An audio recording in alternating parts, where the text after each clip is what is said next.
তিন বন্ধুতে বোম্বাই গেছে বেড়াতে। গোটা বোম্বাই তিনটে হলো হাড় কিপটে মাল, 1 টাকা খরচা করে না, হেঁটে হেঁটে বোম্বাই ঘুরছে, হেঁটে হেঁটে ঘুরে খালি দেখছে, এই দেখছে ওই দেখছে। রাত যখন 12টা তখন বলছে এবার শুই। কোথা শুবি? যেখানেই যেছে পুলিশে মারছে। তাহলে একটা হোটেলে যেতে হবে। একটা হোটেলে গিয়ে বলছে ভাই রুম খালি আছে, বলে বুকিং। আর একটা গেল বুকিং, বেজে গেল 1:30টা। হোটেলওয়ালা বলছে ভাই একটাই সিট খালি আছে, সেটা হলো প্রায় 50 তলা উপরে, লিফটটা খারাপ, ওখানে যদি চাবিটা লেন দিতে পারবো, ওখানটা দিতে পারবো, হলো ভাড়া যাই হোক দেবেন, যেটা মন যাবে দেবেন, থাকবেন। 3 বন্ধুতে বলছে চ, উঠতে যা সময় লাগবে লাগবে, একবারে বেলা 3টে পর্যন্ত ঘুমিয়ে নিয়ে শোধ করে নিব চোখ, আর ভাড়া তো যাই ইচ্ছা। 2 জন গল্প বলছে উঠছে, গল্প বলছে উঠছে, আর মাঝে একটা তোতলা আছে, তোতলা, ও খালি মাঝে মাঝে বলছে শোন শোন বলছে। তখন এরা 2 জন বলছে চুপ, আবার গল্প, আবার গল্প, আবার গল্প।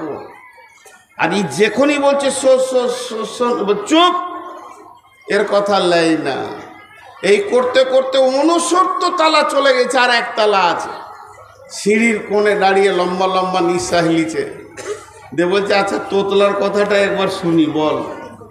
বলছে শোন, যে চাবি আনা হয় না। এতক্ষণে শুনলি বা, এতক্ষণে শুনলি রে, চাবিটাই আনতে ভুলে গেছে। আল্লাহ তাবারক ওয়া তাআলা বলছেন তোদের সফলতা পৃথিবীর কোন রাজনৈতিক দল দিতে পারবে না। তোদেরকে শান্তি দেবে কে? তোরা শান্তি পাবি কোথায়? ওয়াদাল্লাহুল্লাযীনা আমানু মিনকুম ওয়া আমিলুস সালিহাতি লা ইস্তাখলিফান্নাহুম ফিল আরদি কামাস্তাখলাফাল্লাযীনা মিন ক্বাবলিকুম। একটু ধ্যান দি কথাটায়, আপনারা আমার সঙ্গে উত্তর দেন। গোটা কোরআনে একটা মিথ্যা আছে, আস্তাগফিরুল্লাহ, একটা জের যাবার ভুল আছে। আল্লাহ একটাও, বলতে লজ্জা লাগছে কিন্তু বোঝানোর জন্য বলছি, কোনো ভুল কথা বলেছেন কোরআনে? জি না, সব ঠিক। এবার বলেন, আমি ওয়াদা করলাম আজকে জালসায় আসবো, এই ওয়াদাটা আমি রক্ষা করেছি না আল্লাহ আমাকে তৌফিক দিয়েছেন? আল্লাহ তৌফিক দিয়েছেন। আল্লাহ যদি তৌফিক না দিত তো রাস্তায় পড়ে থাকতাম। তাহলে মানুষ যে যা ওয়াদা করবে, তৌফিক চাইতে হবে আল্লাহর কাছ থেকে, সাহায্য চাইতে হবে সেটা পুরা করার জন্য। কিন্তু আল্লাহ যদি ওয়াদা করেন, জোরে বলেন, আল্লাহ যদি ওয়াদা করেন, আল্লাহ কি কারো কাছে তৌফিক চাইবে? না, আল্লাহ নিজেই সক্রিয়। আল্লাহর ওয়াদা ফেল হবে এরকম মনে হচ্ছে কাউকে? এতটি লোক একজন হাত তুলে বলেন যে হ্যাঁ আল্লাহর ওয়াদা ফেল হতে পারে। হবে না। সেই আল্লাহ কি ওয়াদা করছে দেখেন, ওয়াদাল্লাহুল্লাযীনা মিনকুম ওয়াদাল্লাহুল্লাযীনা মিনকুম। আল্লাহ তাবারক ওয়া তাআলা বলছেন আমি তোদের সঙ্গে ওয়াদা করছি রে, যিনি আমাদের মাবুদ, যিনি আমাদের রব, যিনি সত্যর সত্য, মহাসত্য, তার উপরে সত্য কিছু নাই, সত্যের শেষ আল্লাহ। সেই রব বলছেন ওয়াদাল্লাহুল্লাযীনা মিনকুম ওয়া আমিলুস সালিহাতি। রে মুসলমান, তোরা ভালো আমলে ঢুকে যা। যখনই তোরা ভালো আমলে ঢুকে যাবি, যখনই তোরা তওবা করে নিবি, 100-তে 100 জন মসজিদের ভিতরে ঢুকে যাবি, তা আমি কি করব? লা ইস্তাখলিফান্নাহুম ফিল আরদি কামাস্তাখলাফাল্লাযীনা মিন ক্বাবলিকুম। যেমন আমি পৃথিবীতে পূর্বে বিজয়ী দেখিয়েছি, আজকে তোদেরকে বিজয়ী দেখাবো। অর্থাৎ শুনেলে আজকে রাত্রিতে যখন ঘুমাবি তখন দেখবি ভারতবর্ষের গদিতে একজন হিন্দু RSS বেঈমান বসে আছে। সকালবেলায় উঠবি তো দেখবে একটা পাক্কা ইমানদার 5 ওয়াক্তের মুসল্লি বসে আছে। আমাকে কোনো ব্যালট লাগবে না, আমাকে কোনো ভোট লাগবে না, আমাকে ইলেকশন লাগবে না। আমি রফ সেকেন্ডের ভিতরে হুকুমতকে, ক্ষমতাকে চেঞ্জ করে দিতে পারি, যেমন এর পূর্বে করেছিলাম। কেমন করে করবে? মনে মনে হচ্ছে কেমন করে করবে, কেমন করে করবে। আল্লাহকে বেশিক্ষণ লাগে না। বাহরাইন সম্রাটের যদি ঘটনাটা লম্বা, আমি ধরছি না। একজন সাহাবী 30 জন সঙ্গে করে নিয়ে, 29 জনকে সঙ্গে করে নিয়ে 30 জন যখন সম্রাটের দরবারে পৌঁছালো রসুলের চিঠি নিয়ে, শুধুমাত্র একজন সাহাবীর চরিত্র দেখে, এদের ব্যবহার দেখে বাহরাইন সম্রাট কালেমা পড়ে নিলেন। তো আল্লাহ তাবারাক ওয়া তাআলা এতগুলি মুসলমানের মুখ পানে তাকিয়ে মোদিকে আল্লাহ হেদায়েত দিয়ে দিলেন। ওই থাকবে, ওকে আল্লাহ হেদায়েতের দরজা খুলে দেবে। যে উমর রসুলের জান আনতে গেছিল সেই উমর রসুলের পাহারাদার হয়ে গেল সারা জীবন। এটা আল্লাহকে বেশিক্ষণ লাগে না। কিন্তু আমাদের কামিয়াবি খুঁজছি আমরা অন্য জায়গায়, আছে যে জায়গায় সে জায়গায় আমরা খুঁজছি না। জি, আল্লাহ আবার কেমন বলছেন দেখেন। আল্লাহর কথাগুলো কত সুন্দর, কত রচনা শৈলী সুন্দর। বিসমিল্লাহির রহমানির রহিম। والشمس وضحاها والقمر إذا تلاها والنهار إذا دلاها والليل إذا يغشاها والسماء وما بناها والأرض وما طحاها ونفس وما سواها وألهمها فجورها وتقواها قد أفلح من زكاها وقد خاب من دثاها।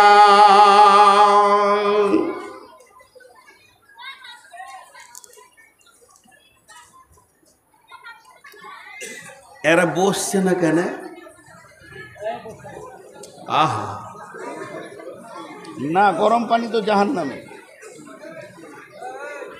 আসলে এদেরকে ওর আব্বা বলেছে বসবি না রে বাপ, বংশ পরিচয় নষ্ট হয়ে যাবে। তোর দাদাও বসেনি, আমিও কোথাও বসিনি, তুইও বসবি না। বংশ ঠিক রাখতে হবে। দাঁড়িয়ে থাকেন, কথাটা দেখেন। ইনি আমার অনেক মহব্বতের মানুষ, ওনাকে দিয়ে উদাহরণটা দিচ্ছি। উনি আমাকে বলছেন যে নূর মোহাম্মদ ভাই, আপনি 2টা মিষ্টি খান, আর আমি সুগারের রুগী। ঠাট্টা করছেন আমার সঙ্গে।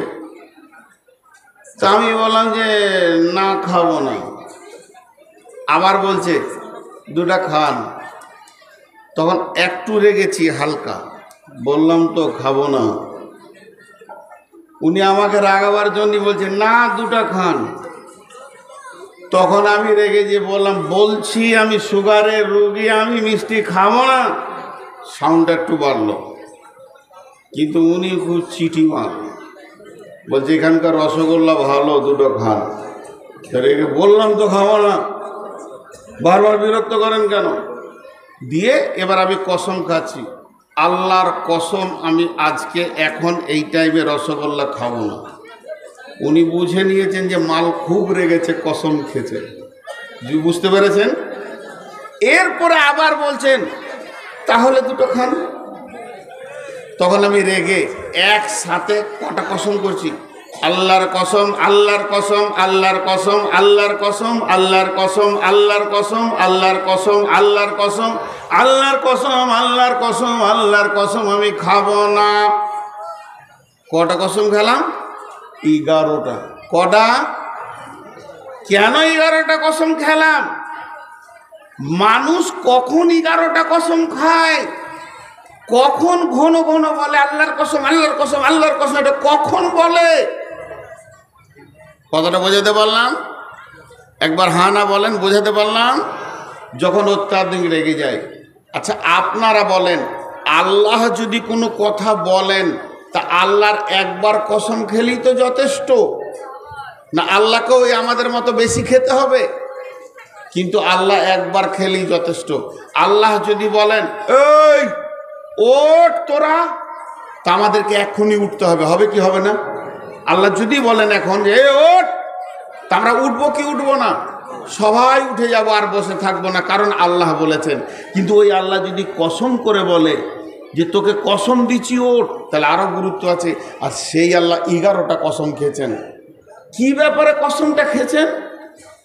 কি এমন দামি গুরুত্ব জিনিস, কতটা প্রয়োজন, আল্লাহ 11 বার কসম খেয়েছেন।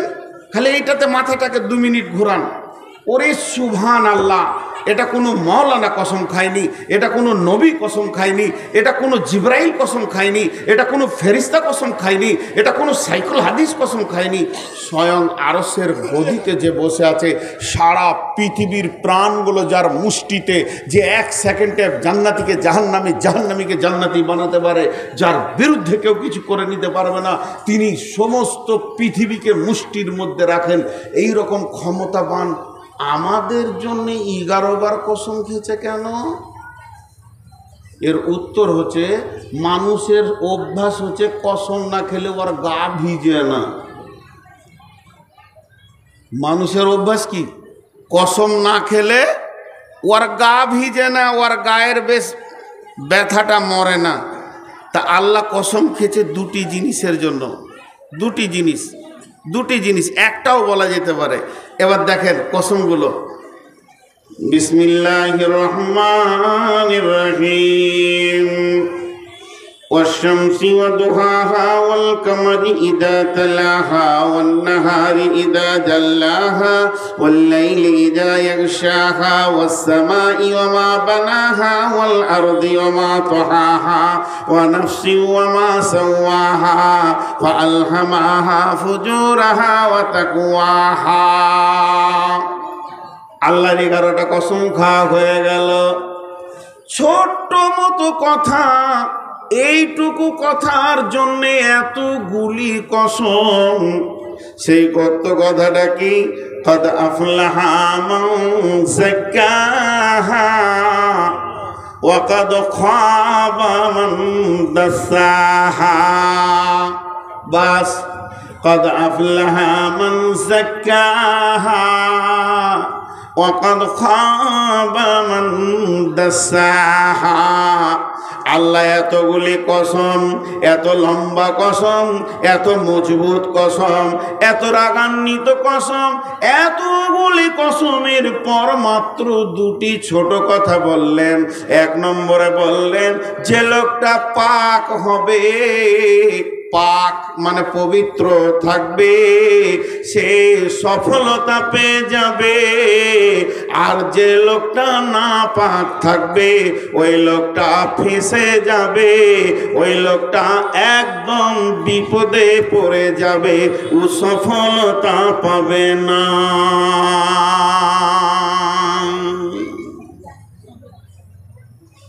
আমি বুঝাতে পারলাম? এতগুলি লোক একবার বলেন, যে পাক থাকবে সে কি হবে? সফল হয়ে যাবে।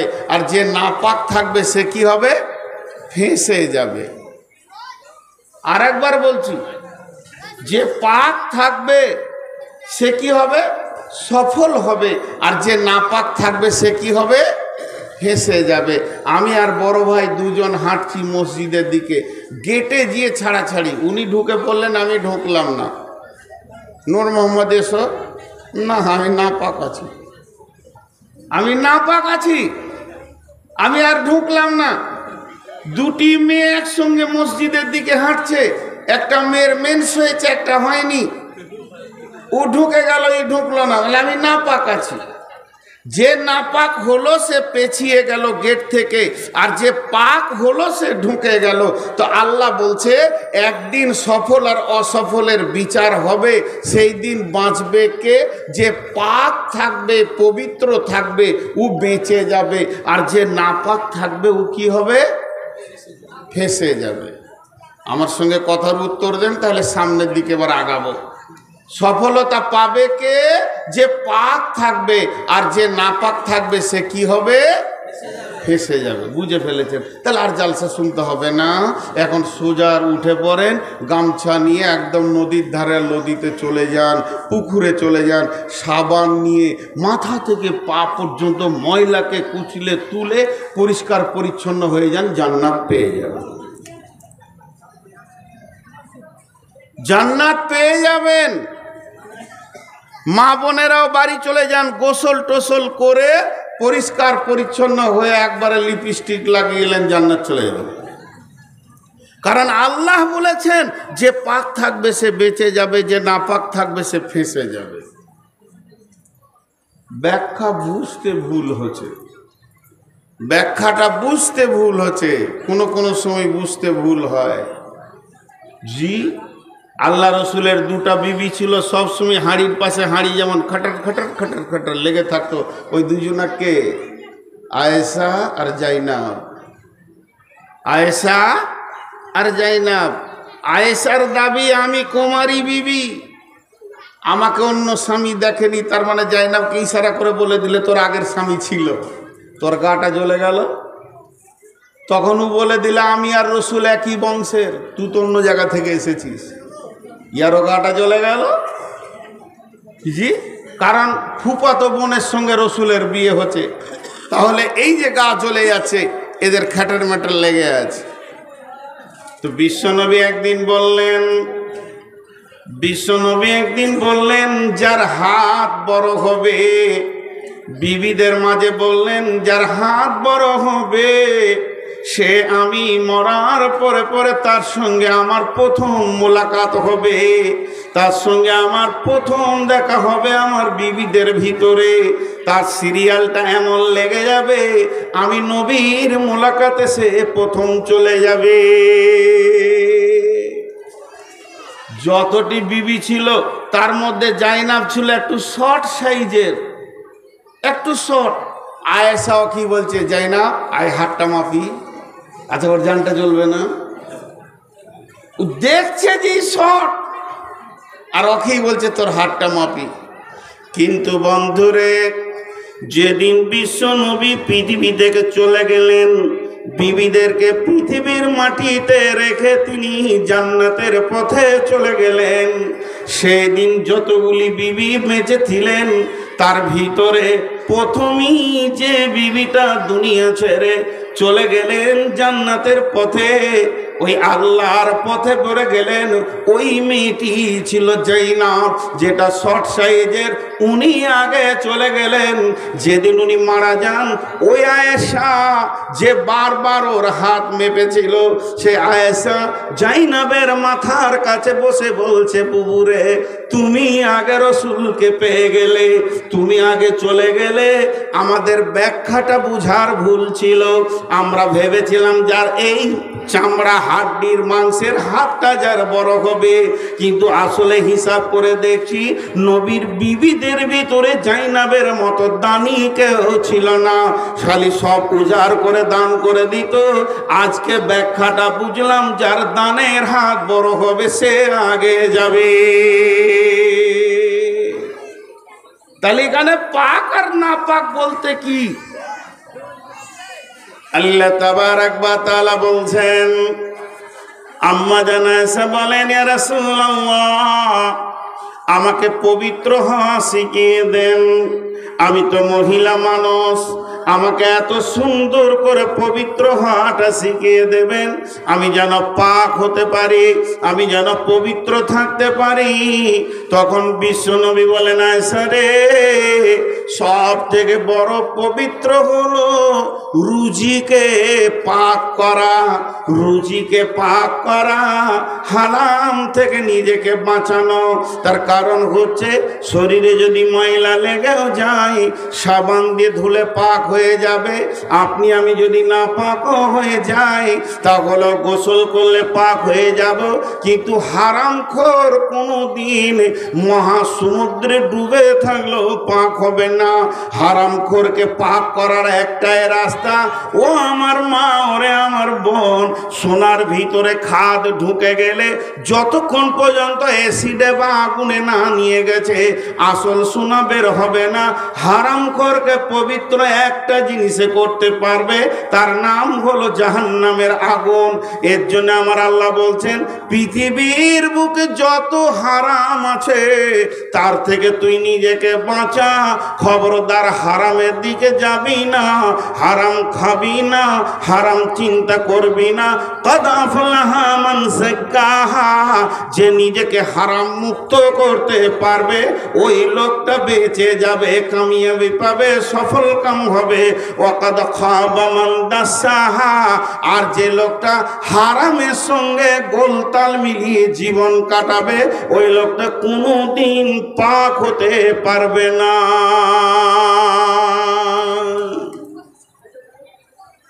কথাটা বোঝাতে পারলাম? আরে হ্যাঁ না বলে না? সুদ খাওয়া হালাল না হারাম? হালাল। মাশাআল্লাহ, এই গাঁয়েই বাস করবো রে ভাই। আপনি এগুলো শিখাচ্ছেন নাকি? দেখেন ভালো মৌলবি পেয়েছেন আপনারা। সুদ খাওয়া, সুদ খাওয়া হারাম। তো সব থেকে বড় সুদখোরের নাম হচ্ছে হযরতে আব্বাস রাদিয়াল্লাহু তাআলা আনহু, রসুলের নিজের চাচা। আরবে এত বড় সুদখোর আর কেউ ছিল না, বুঝছেন? কিন্তু হযরতে আব্বাস যখন কালেমা পড়লেন, নিজেকে পবিত্র করতে গেলেন, রাসূলুল্লাহ সাল্লাল্লাহু আলাইহি সাল্লামের কাছে তৌহিদের পানিতে গোসল করতে গেলেন, তো উনি আল্লাহ রসুলের কাছে কালেমা পড়লেন, আশহাদু আল্লা ইলাহা ইল্লাল্লাহু ওয়া আশহাদু আন্না মুহাম্মাদান আবদুহু ওয়া রাসূলুহু। কালেমা পড়া হয়ে গেল। কালেমা যে শেষ হয়ে গেল, বিশ্ব নবী ঘোষণা দিয়ে দিলেন, ও আরবের মাটির লোক, আমার চাচা এতদিন বেঈমান ছিল, সে সুদের ব্যবসা করেছে, আজকে সে কালেমা পড়ে নিয়েছে, আর আমার চাচা সুদ খাবে না, এমন গোসল করেছে, আর ময়লার সঙ্গে নিজেকে মিশাবে না। অতএব তোমরা যারা আমার চাচার কাছে টাকা ধার নিয়েছো সুদের ওপরে, তারা আজ থেকে শুনে নাও, তোমাদেরকে আর সুদ লাগবে না, শুধু আসলটাই দিলে হয়ে যাবে। এই ঘটনা যখন বিশ্বনবী বলে দিলেন আরবের লোককে, তখন একজন দৌড়ে গিয়ে বলছে, ও আব্বাস, তুমি কি বড় লস করলে আব্বাস, তোমার ভাতিজা, তোমার ভাতিজা, তোমার ভাইপো, তোমার ভাস্তা এমন ঘোষণা করে দিল মজলিসে, আমার চাচার আর সুদের টাকা লাগবে না, তোমার তো লাখ লাখ টাকা লস হয়ে গেল। হযরত আব্বাস যে ঘোষণা দিতে, ও আরবের লোক শোনো, মক্কার লোক, মদিনার লোক শোনো, আমি এতদিন বেঈমানি জগতে ডুবেছিলাম, মুশরিকের চেম্বারে ডুবেছিলাম, এত জঘন্য জায়গায় ডুবেছিলাম, ওই জন্যে আমার হাতে পায়ে যেমন পায়খানা পেশাব লাগে, সুদ মদ সবই লেগেছে। আজকে আমি তৌহিদের পানিতে গোসল করে নিজে পবিত্র হয়ে গেছি, আর আমার গায়ে ময়লা নাই, এক তিল ময়লা নাই, আমি পরিষ্কার হয়েছি। আমার ভাতিজা আমাকে পরিষ্কার করে দিয়েছে, পূর্বের গুনাহ আমার মাফ হয়ে গেছে, আমার গায়ে একটা কলঙ্কের দাগ নাই। তো আমি আল্লাহ পেয়েছি, রসুল পেয়েছি, পবিত্র দিন পেয়ে গেছি। এই খুশিতে আমার ভাতিজা যে ঘোষণাটা করেছে সুদ লাগবে না, আসলটা লাগবে, যোগ্য ভাতিজা ঠিক কথা বলেছে, তবে আমি আর একটু অফার দিছি, আমি আসলটাও মাফ করে দিলাম। ঈমান আনার সঙ্গে সঙ্গে কাজ কেমন? তাহলে বলেন, এদের সাবানটার ভিতরে কয়লা ছিল না, কাপড় কেচেছে, কাপড় সাফ। আর আমি নামাজি, আমি পরেশগার, আমি আলদাবাই, আমি মিথ্যা বলি, আমার সুদের ব্যবসা আছে, আমার এনজিও আছে, আমার অনেক গ্রুপের সঙ্গে টাকা দেওয়া আছে মা বোনেদের, অথচ ও নামাজি। আচ্ছা বলেন, ও পবিত্র আছে? সাদা কাপড়ে পেশাব পায়খানা সব কিছু লেগে আছে। আল্লাহ বলছে তুই ফেঁসে গেছিস, হয় পরিষ্কার সাদা হ, আর না হয় ময়লা নিয়ে থাক। আপনাদেরকে বুঝাতে পারলাম? আমি এতক্ষণ কি বুঝালাম? টোটাল আমার বক্তব্য আমি 1 ঘন্টা দিয়ে ফেলেছি। 1 ঘন্টায় আপনাদেরকে কি দিলাম?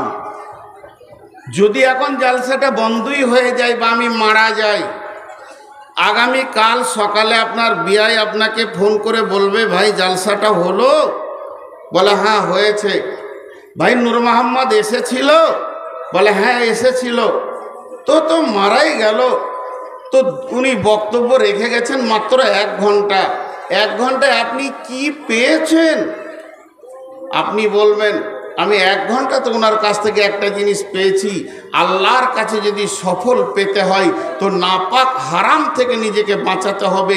যে হারাম থেকে বাঁচবে সে সফলতা পেয়ে যাবে। আর সফলতাটা কত গুরুত্ব, সফলতাটা কত গুরুত্ব, সফলতাটা কত গুরুত্ব, সফলতাটা কত গুরুত্ব। ওহি বন্ধ হয়ে গেছে, নতুন হাদিস তৈরি হচ্ছে না, কিন্তু আল্লাহর তরফ থেকে সফলতার ডাক প্রতিদিন 5 বার চলছে। চলছে কি চলছে না? এরা হ্যাঁ না বলে না। আর ওই বেটা ছেলেটি ওইদিকে দাঁড়িয়ে আছে, তোদের শাশুড়ি ওইদিকে আছে নাকি রে?